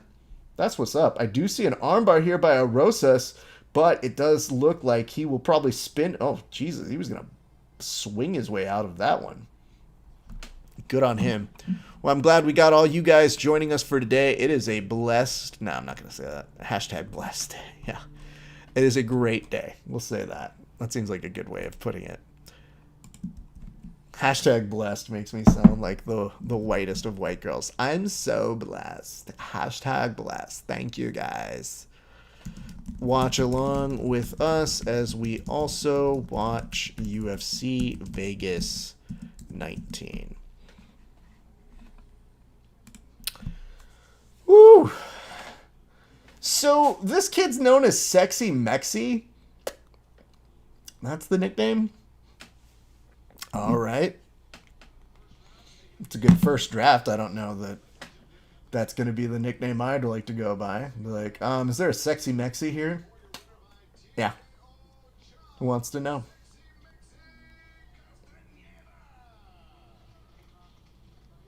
Castaneda nicely giving a shout out to the mom, pointing out to the Asian characters on his chest that are tattooed here.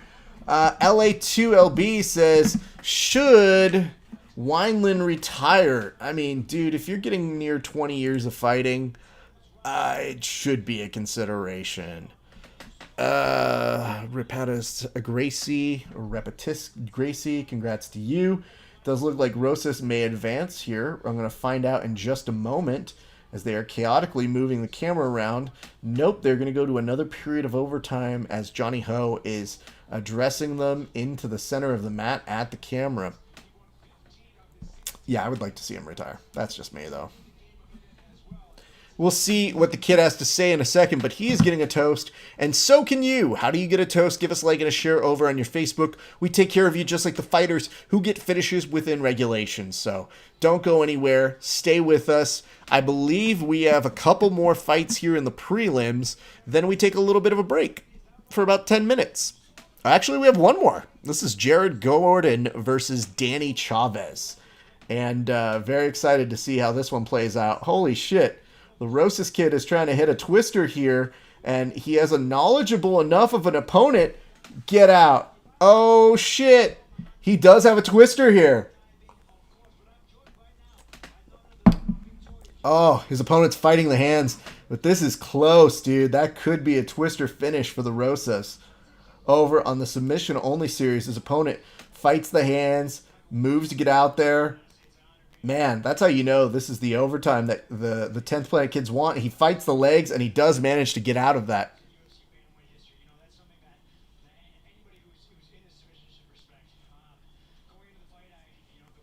So they're talking to Sexy Mexi right now, and it seems like he's putting over his opponent.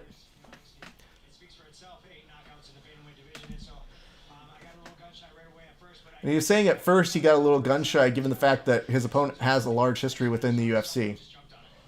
But then once he had his opportunity, he jumped on it. So now we're going to walk through the end of that fight, but just, oof.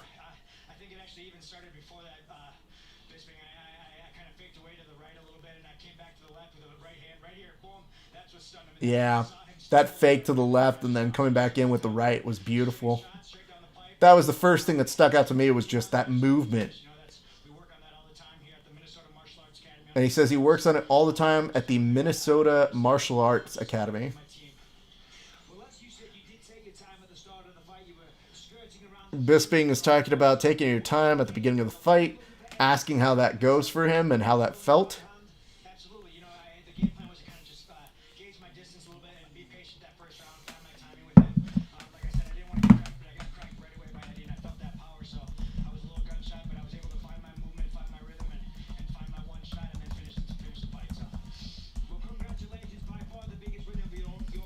So now Bisping is saying that it's probably the biggest fight, potentially, of your career, or at least the biggest win.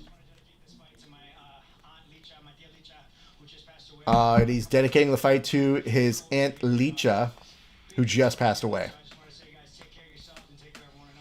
And says, take care of yourselves and take care of one another. And Bisping is saying, obviously, rest in peace. Says right here, Greg Nelson trained Brock. But so did Kurt Angle. So did Kurt Angle. No, I'm just kidding. Kurt Angle and Brock had the best fucking matches over on the WWE. So good. Ugh, look at all these things here, kids. Enjoying you. Enjoying the time that we have together. All right. They're now doing a prepackage over on Lewis, showing him driving very fast cars. Ugh. Still in the overtime for the lower belts over on the submission-only series. It's a pleasure to have you guys. I'm having a great day. I hope that you guys are having a great one too. Hilarious. They just noted that Ariel Helwani finally got back on UFC television right now. Oh, shit. He trying again for a twister, but does not get the opportunity to do it. I got to give it to the Rosas. They are amazing. It says, will Brock ever come back to the WWE? Never say never to anything WWE. They are so good at making people come back, and I wouldn't be surprised if they end up paying him enough money where he says, yeah, I'd come back for that. So, who knows? Hard to say. He was also putting some people over in that last event. I think he put over Drew McIntyre recently, so that's pretty good to see. And Rosas advances. What a monster that kid is. They're giving some love over to the folks over at GoGo Grappling. What a great day it is for grappling indeed. It says, are you watching Elimination Chamber tomorrow? Probably. I might have it on in the background of stuff. I usually try to get myself a day off to just do some random nonsense and have some fun. Get some dishes done. What's up, Era G? Or Era J?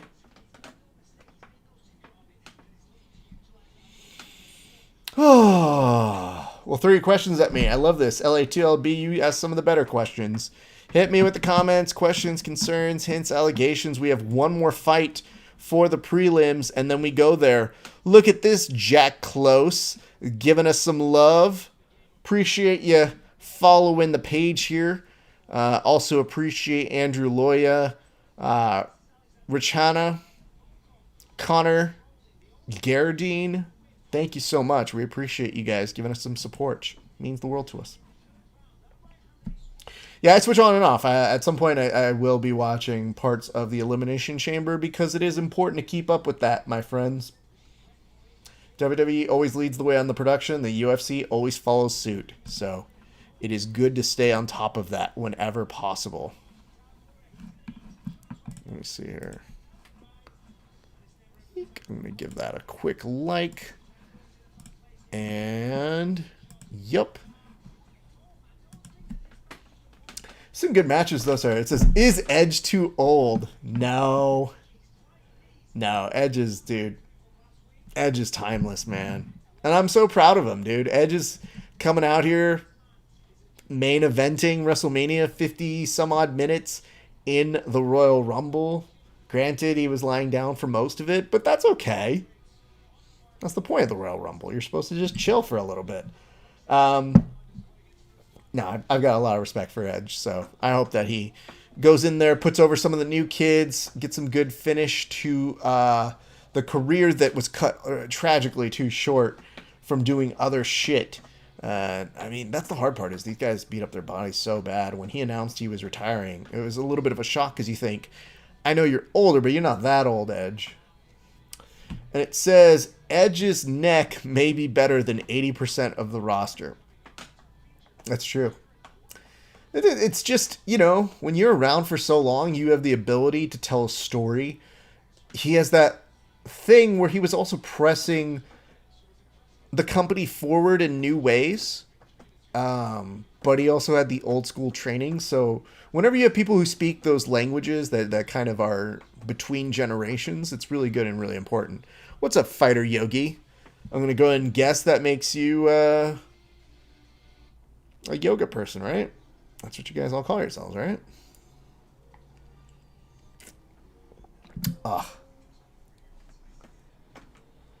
Some good fights over here on the Submission Only series. Again, much appreciation to them. It is a free broadcast on the YouTube.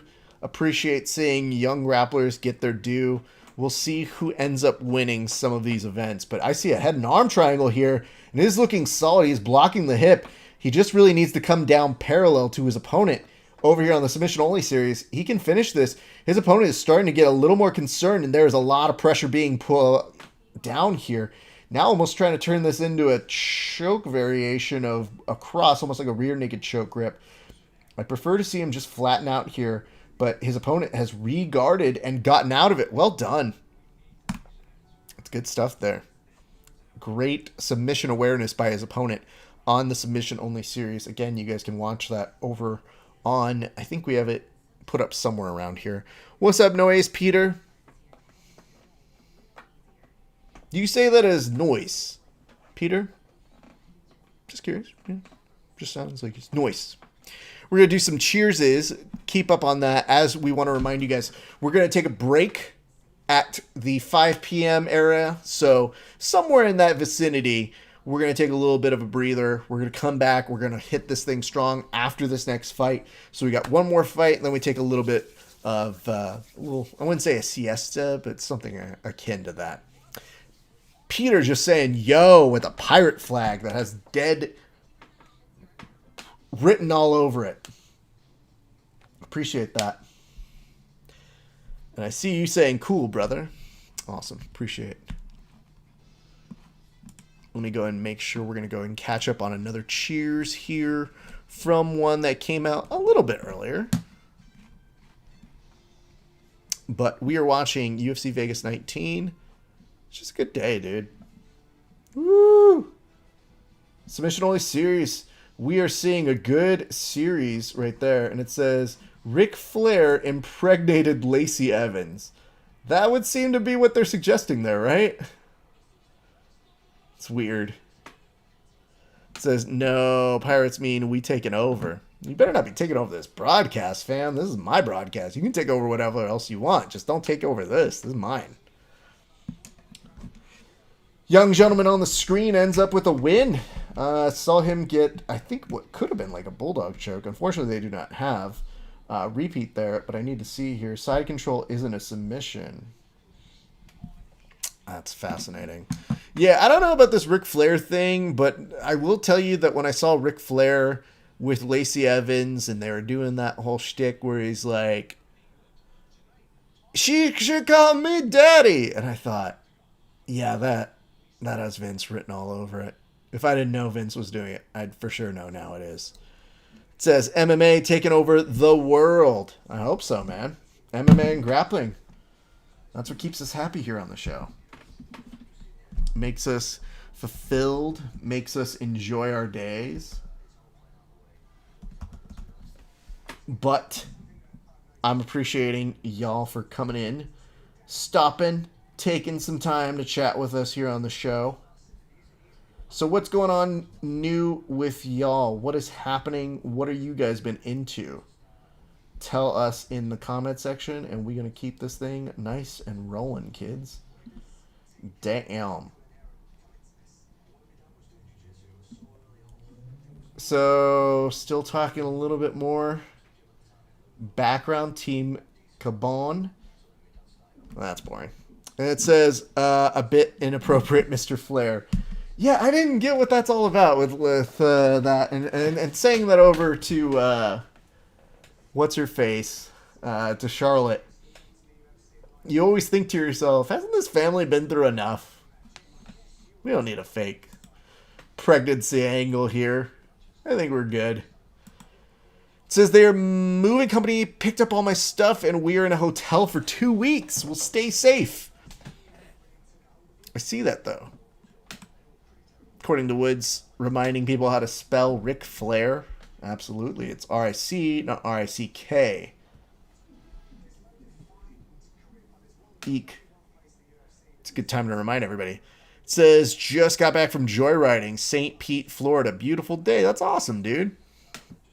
Hopefully you had a good, nice, sunny day out that way. We're hoping everybody's safe and nice. What's up, Donna? I see you're watching the submission-only series, and it looks like there is a leg lock there. Appears like we have an injured opponent holding his leg. Ugh, that was pretty bad. I'm going to guess that was part of a heel hook. His opponent. Oh, is that, what's his face? Is that David? Damn, dude. Good on him, though. Impressive win. Last I thought, that kid was like a white belt who's now probably a blue belt. So that's what's up. It says 10th planet in the hizzy. Absolutely. Donna, newly crowned 10th planet black belt. Friend of the show. I'm going to have to send the kid a nice note for that heel hook. Good for him. Kid's a monster, dude. Kid's also like a bodybuilder. I was doing commentary for that event. I saw him killing it, and then I was looking up his Instagram, and I was seeing facts about him. And he had like those old school things. Kid's only like the yay high and was just built. And I was like, bro, chill the fuck out. No, we don't need that in jiu-jitsu. According to Woods, reminds us Bloodsport 5 is on. Is it happening now? Keep us updated. Tell me who's winning. Tell me how it's going. And it says, congrats, Donna Gonzalez. Yes, she deserves all of the congrats. All of the love and appreciation there is in the world. Is that Flav? It looks like him and Arosis. Maybe that is what is happening right now. Okay, so that is what's going over on the submission-only series. And it says, do you watch heel hook breaks or Kimura snap videos on YouTube? Well, no, not like a sicko, but like I might see a match where it's on there. It's not my Google search. Yeah, show me some of those sweet breaks. I want to throw up in my mouth today. Yup. No, but I try not to. Even when you're commentating it, I do mostly try to keep my wits about me. But every once in a while, when I am on the mic and I am on the call, it is hard to watch it happening just like a foot away from you. So there's compilations. Oh God. I'm sure there are. I'm not watching those. Good Lord. Don't kink shame, Raph. Yeah, no shit. I can't get into that. I can't get into watching people sit there and go, well, that's going to be a huge medical bill. Damn, dude. Arlovsky versus Aspinall. 27-year-old versus 42-year-old UFC debut 2020 versus 2000. Crazy. And he also has the most wins in heavyweight history in the UFC. That's wild for him. All right, one last fight. Then we take the break, as we want to remind you guys, but we are going to be here all night. Gordon and Chavez are coming out next. I think they're going to take a moment. I am going to go ahead and do the next cheers and round that I had promised on out, because I always make sure to double check my work, dot the I's, cross the T's. And it says, Arlovsky still dangerous as a nightmare. Absolutely. Bicep cutter is a notorious forearm snapper. Yeah, I like to call my bicep slicer that I've got as insurance policy when people are being kind of mean or dicks about how they're rolling. So I always tell people, I'm a little bit of a blank canvas when it comes to rolling, because, I'm a little bit of a choose your own adventure. You kind of dictate how I'm going to treat you in the roll. And if you're nice, I tend to go nice. And if you're kind of a dick, I'll turn up the really mean moves.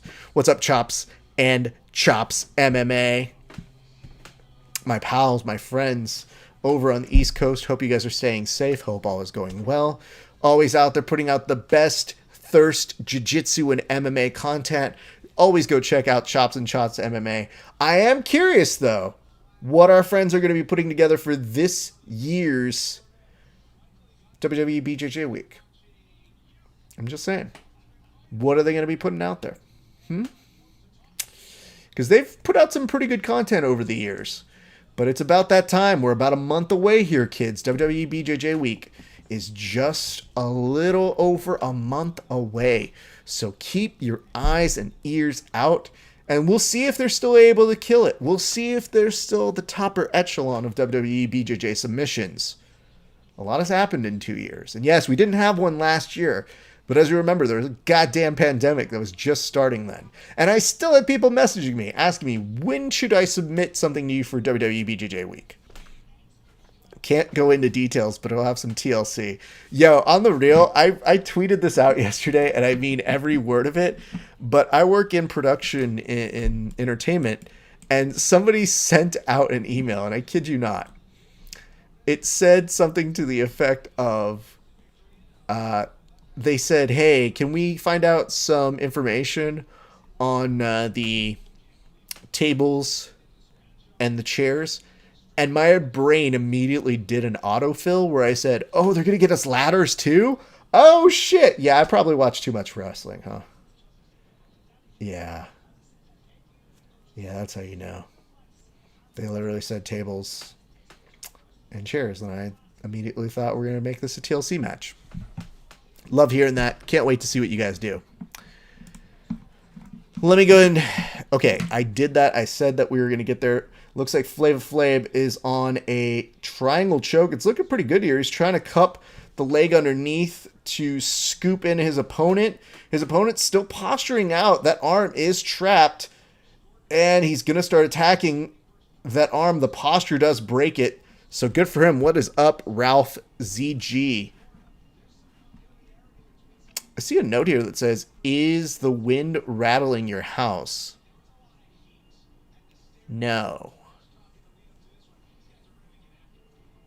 Interesting.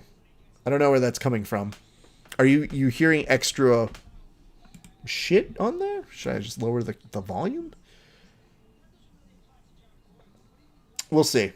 Flava Flav also in on a guillotine choke, and it says, got to get back to work. Stay thirsty. My friend, good to see you. Thank you so much. Much love to you guys. It's been too long. Can't wait to see your submission next month. Get out there. Jared Gordon making his way into the cage, and I believe he is coming out to Phil Collins's tonight. You could potentially be hearing my neighbors. So I'll keep a listen out for that, which is good things for, I guess, knowing that the microphone works, but bad in knowing it's picking up extra bullshit.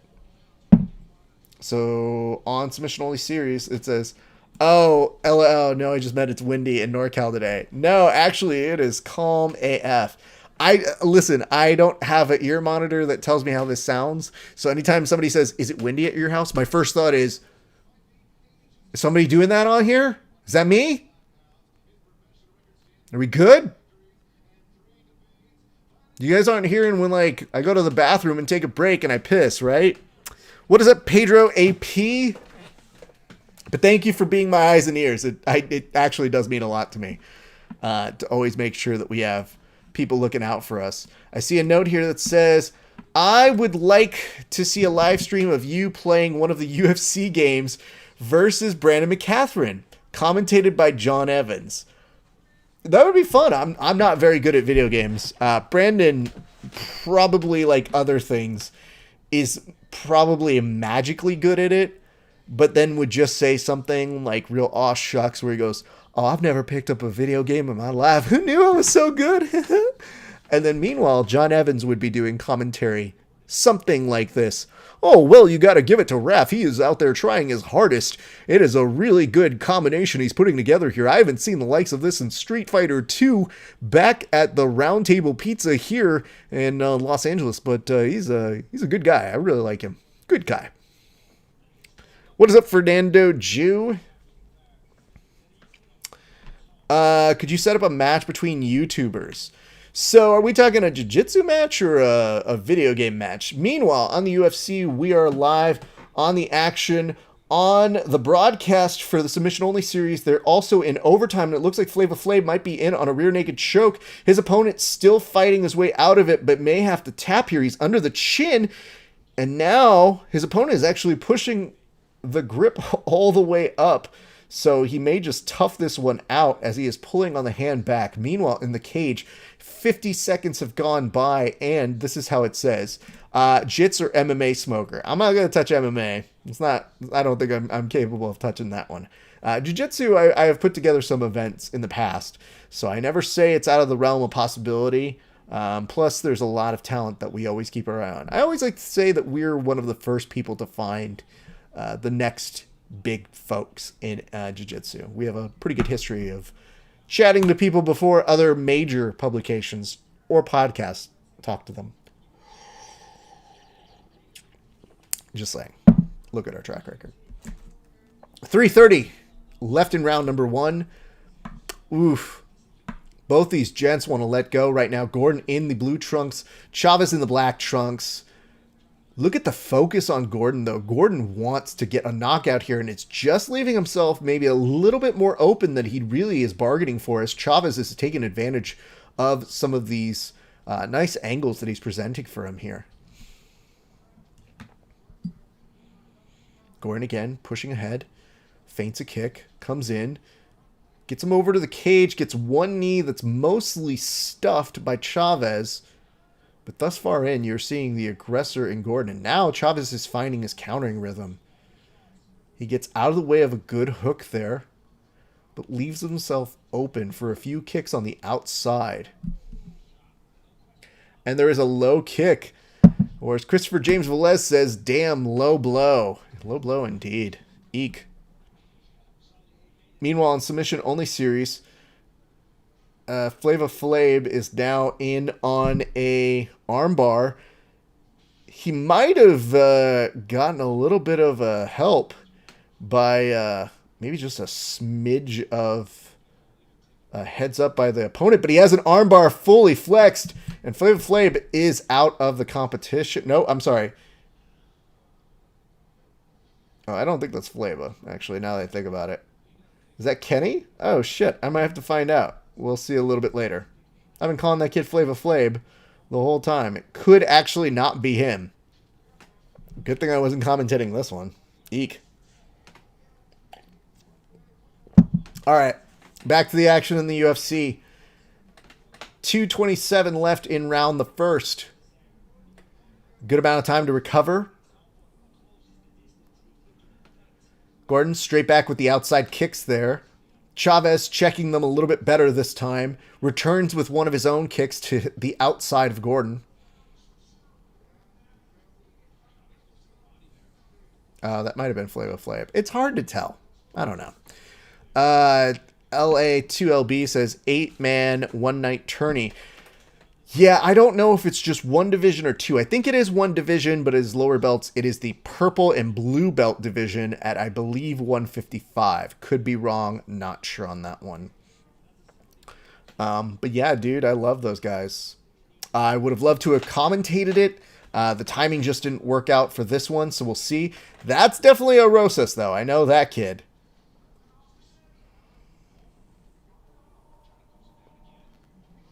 There are 3 Rosas. I know this kid, too. He was at the last submissions on the submission-only series. That kid's good, too. It's going to be a very good match over on the submission-only series, so if you guys are watching that one, give it a look. It is free, as a reminder. Unlike Bloodsport 5, which I also endorse, but that one costs money, so I'm not going to, Plus, ESPN right now, it costs you, what, $6 a month? Which, all things considered, not that bad. 1 minute left in round number 1, which feels like it's been going on forever. Ooh, Gordon comes in, tries to create a good angle, slips underneath, almost gets caught by Chavez. I think the time now that Chavez has spent in the octagon has given him a little bit more information. Takes one on the chin right there. But I think Gordon has a slight lead on the leg kicks and on the amount of overall significant strikes, if I'm taking a guess.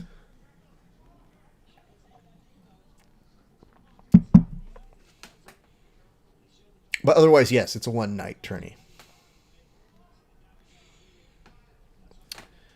Have I watched the Mortal Kombat trailer? Yes, fuck yeah, I have. It looks good. But you know what's really weird? I think you can tell how priorities have changed in our life. When I was 14 or 13, there was no more important issue to me than getting a very good video game movie. So that now, by the time I see that Mortal Kombat has a really good trailer, I go, yeah, okay. Like, it doesn't mean as much as it used to. When I was a kid, though, you could not convince me that there was any more important issue than getting an actually good Mortal Kombat movie. Now, don't get me wrong. I love me some 1995 Mortal Kombat, the movie, because it's ridiculous. But when you call Christopher Lambert Raiden, you are asking for a certain kind of movie. And, correct me if I'm wrong, I do believe that this one is the first one where they don't have Johnny Cage in it. Which is kind of weird because normally they always think Americans will only respond to white dudes in action movies. Fortunately, we've gotten them to think a little bit differently over the years. And it says it's not going to beat Veronica Vaughn breaking Kano's neck with her thighs. I'm just going to let that comment speak for itself. Yeah. Taking it off. It says, who's your favorite Mortal Kombat fighter to use at the arcade? When I was a kid, it was boring. I could make Liu Kang work pretty well for me. I don't know, man. I did like having Raiden. That's why it was kind of a bummer when it was Raiden being played by Christopher Lambert. Because I was like, that's not who I think it would be. Like, that Raiden is not my Raiden. Not my Raiden hashtag. Oh, look at this. This kid is really in on a head and arm choke over on the submission only series. Meanwhile, trying to get these on the Rosas is very difficult to do. He's just got beautiful position here. If I remember correctly, the kid on the submission only series with the head and arm choke came compliments of one Utah and had excellent technique, good posture, good everything. Good mechanics all around. So very happy to see him returning back. Unfortunately, though, they're doing the submission only series without commentary. So it's kind of a bummer, but womp womp. Hopefully next time we can make it work, but love those guys. Would love to be doing the commentary again for them. And hopefully they can get the scheduling to work. Nice trip takedown there by Gordon, who, I mean, this is a close fight. This has looked pretty good, all things considered, but the amount of want that Gordon has exuded thus far in has made me very, very impressed with what he's doing. Like, even though he's absorbed some shots and, all things considered, it's still up in the air in terms of a fight. 3 minutes left to go in round number 2. We aren't even at the halfway point. I just like his aggression here that he's putting in. I have some respect for it.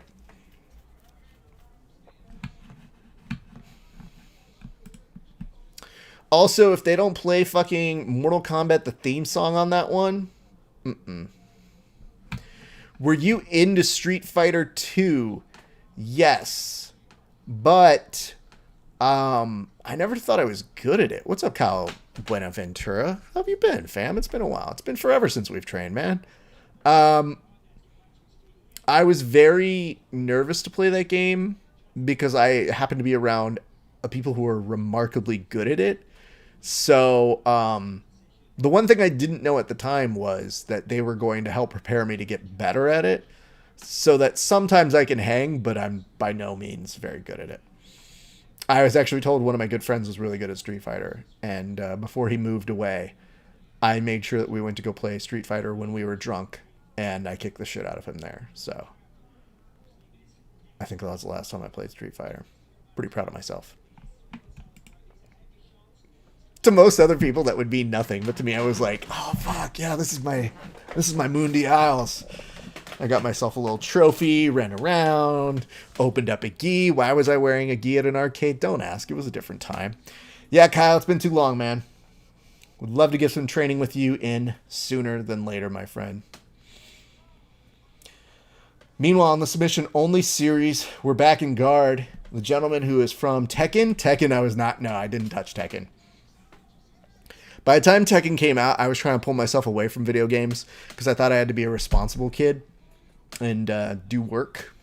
I thought that would be a line where people couldn't make money doing those sorts of things. And now those people make all the money. Like, they have a whole channel dedicated to people giving you money just because you play a video game. I think this would be the wildest revelation you could make to young Raph. If you were to go back in a time machine and tell the younger version of yourself, hey, BT Dubs, keep playing video games. I know it sounds weird, but it's going to make more money than even learning how to be a broadcaster in a sport. Trust me, Bruce Wayne, Nightmare Sequence, Batman v Superman. Eddie Guerrero breakdance fights.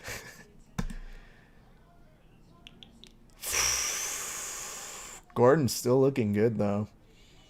He is putting the hurt on Chavez for the better half of this second round. Good for him. All right. That is the end of round number 2. Eddie Chavez getting up a little slower for his efforts there. So let me come back over here. What's up, Romeo Story? Thank you so much for the like. Appreciate that. I appreciate all of you guys. But as a reminder, you give us a like and a share, you will get a toast on air, just like we give those toasts to fighters who get finishes within regulation. Goddamn, all these Rosas kids with their twisters from every single direction. Let me make sure I am caught up on cheerses. I'll do one for our good friend Christopher James Velez. Christopher James Velez is the guy who actually decided that 10 and 2 should be the elbow strikes as opposed to 12 and 6. Don't ask me, ask him why the fuck we make that a thing. Because who knows? When you do an elbow strike, the most thing that you're thinking about at all times is the safety of it. So cheers to you, Christopher James Velez. It says Gordon is looking good everywhere in the fight. I agree, man. That dude came in with the right mentality to try and win this fight. And I am very much enjoying what he's putting out there. Meanwhile, Chavez tries for a high kick, does not mention it. And it says, don't you put that evil on me. Listen, you did what you did. Don't you put that back on me. Look at this. Look at this. I come back. Stop that. Do you play Call of Duty, Fortnite, Apex? No. My video game shit is way out the window now. I remember playing like Halo with a couple of my friends as a gag, and I think I died so many times the video game shut itself off. But I have recreationally played along with my friends as a good comic relief, but no. It's also not enjoyable to me anymore. It's just like I gotta have the right game. I think the fighting games are fun. Even like your stupid ones, your Tetris and your Pac-Man, like things that make you not think about anything are fine and a good diversion. But anytime I play a video game, all I think of is I have to edit something. That's the time I need to edit. That's the time I need to book the next show. So props to all that do it. Submission only series. We're working on an arm bar right here in terms of overtime. Chavez getting a few more good licks in here now. I think he's finding the openings a lot better on Gordon as his arms are starting to get a little tired where it's not blocking his face entirely. Kid underneath, though. Woo! Working on that armbar. Utah kid looking good.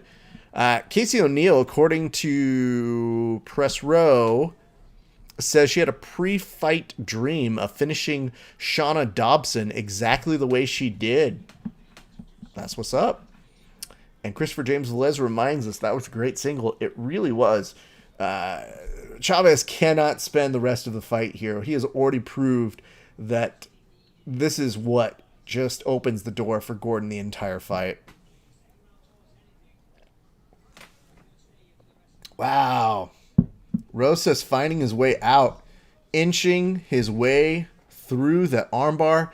And it says, have you seen the guys on YouTube that do hundreds of burpees? No. Not interested. Like, that's the opposite of being interested in a YouTube video. You know when YouTube says, here's a video that we think you might like? That's a video that YouTube goes, we got it. You don't want this. We're just going to... and shovels it out. Don't need it. You should see me around people who are very athletic, where when they do burpees, I just go, doesn't do anything. No, don't care. Especially around jiu-jitsu folks who are like, I'm going to do 400 push-ups. Mm-hmm. Maybe you should learn how to push up out of side control because you never get out of it. Gulp, gulp, gulp. So, yeah, that's not my jam, though. Gordon back to smother. Oof, Gordon pulled back on that knee. And Gordon with the sloppy-ass takedown, but Chavez stays standing. Props to him, dude. Chavez is telegraphing that he wants to get a knee of his own. Both these gents are just exhausted. There's 1 minute and 9 seconds left in this final round. And even though you get the sense that Gordon might be tired, Chavez is finding his window to win this fight almost just closed. But the smother here by Gordon. Oof. Bump, frame, hip out. I mean, easier said than done, dude. You get the right kind of person on top of you and you get to a certain age. You literally look at them and you go, this mount's gonna suck. Ugh, I'm so old.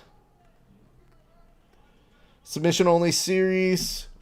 Looks like they are taking a momentary break in the action. So we'll see what comes up next. 18 seconds left to go. And it does look like we are heading toward an inevitable Gordon win from a very ragdolled and tired Chavez, who tries to spin out of control. Ooh, comes in with a knee. Nice overhand right. Does not connect with anything more, and they expire on the time, and Chavez is just winded. Good for him. Guy Graybeard, what's up?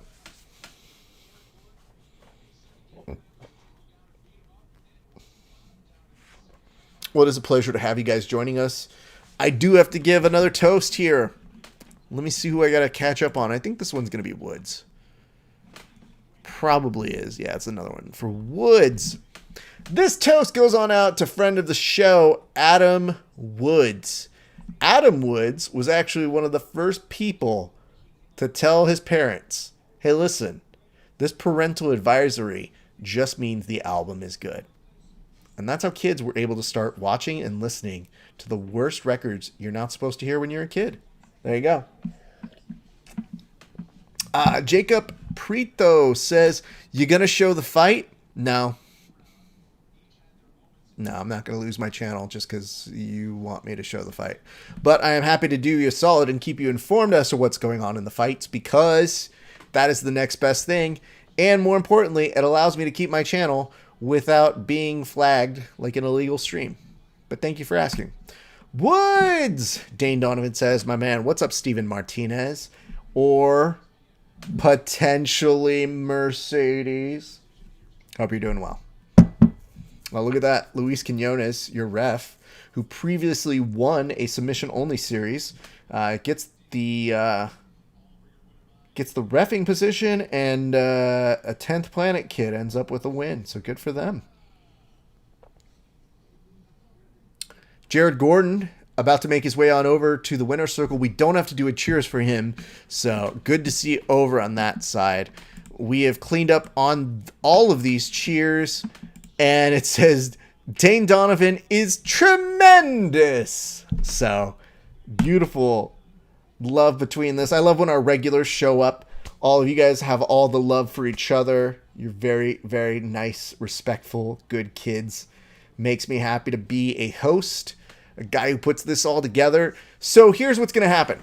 We're going to take a short little break, and then we're going to return in a few minutes. Don't go anywhere. Give us some love on these channels over here. Follow us at Grappling Hour at Facebook, YouTube, Instagram, because we're also on Instagram right here. Also on Twitter, Twitch, Periscope, which is only around for another month, but no big deal.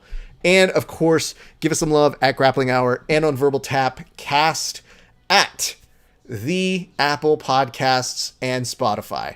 And according to Wood says, Raph may be the greatest host ever. Who's to say? The history books? Me? The world? Sure, if you say so. Anyway, here's what we're going to do. We're going to take a break. I enjoy you guys. We're going to be back here in about 10 minutes. Don't go too far. Grab a drink, grab some food. Let's watch the rest of these fights and also our friends over on the submission only series. I'll see you guys back in a few minutes. Peace.